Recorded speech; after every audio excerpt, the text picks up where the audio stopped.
Today, we're diving into a really intense philosophical showdown called The Parable of the Blood Ink and the Great Reason. It's this deep dialogue set in a world that feels both ancient and, honestly, a little too close to home.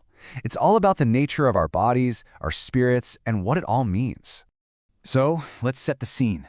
Picture this, a gray wasteland of a marketplace. But it's not just any ruin. It's littered with the wreckage of giant corporations, these tombstones to human ambition. So you can feel it, right? This isn't just a physical wasteland. It's a spiritual one, the perfect stage for the debate that's about to go down. And right into this desolation walk our two main figures. First, you've got Faustus, and get this, he's called the consumer of ruins. Then there's Wotan, known as the meaning of the earth.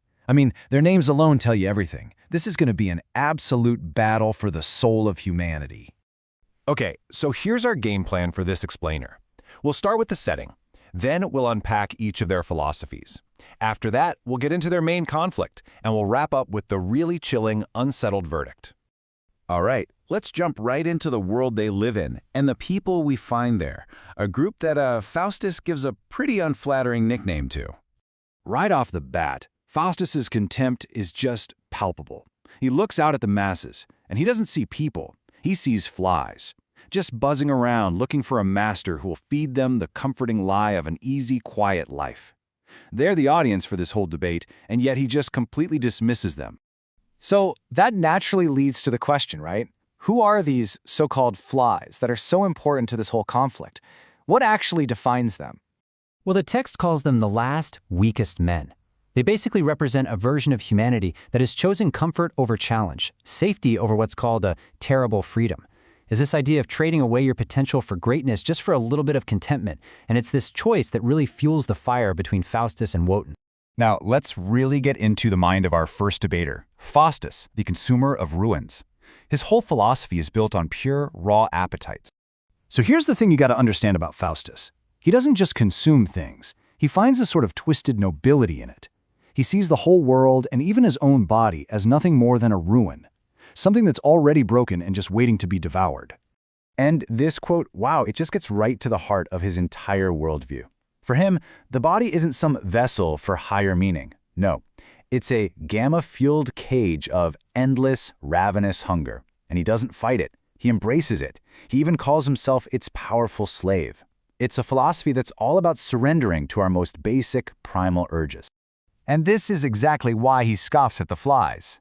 When they ask those big human questions like, what is love? Or they wonder about the stars, he doesn't see depth or curiosity. He just sees weakness.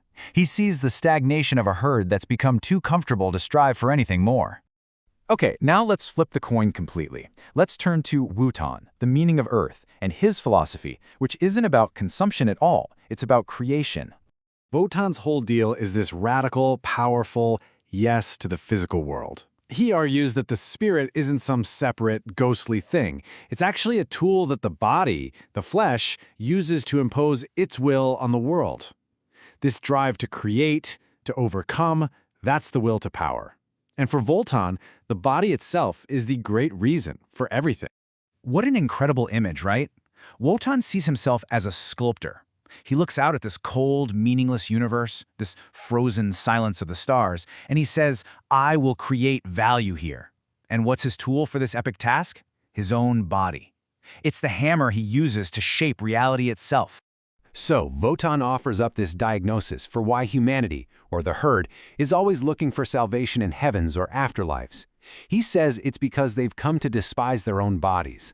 They feel trapped by their flesh, like it's a suffocating weight, and so they look for an escape instead of embracing it as the source of their true power.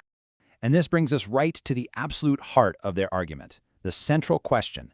Is the human body a prison we have to suffer through, or is it a temple that we are meant to build? Just look at this side by side. The contrast couldn't be more extreme. For Wotan, the body is a temple, a tool for self-creation, the very meaning of our life on earth. But for Faustus, it's a ruin, a cage of hunger, doomed to repeat its own exhausting labor forever. These two worldviews are just completely incompatible. And then Wotan delivers this just devastating critique. He tells Faustus that by dedicating himself to consumption, he's actually serving the spirit who denies, a force that only negates and destroys. He calls Faustus the most pitiful one of all, because for all his talk of power, he lacks the real strength to create his own reality. So, where does this all leave us? Well, the dialogue doesn't exactly end with a handshake. It ends with this ominous, unsettled challenge hanging in the air. This is Faustus's final comeback, and it is absolutely chilling.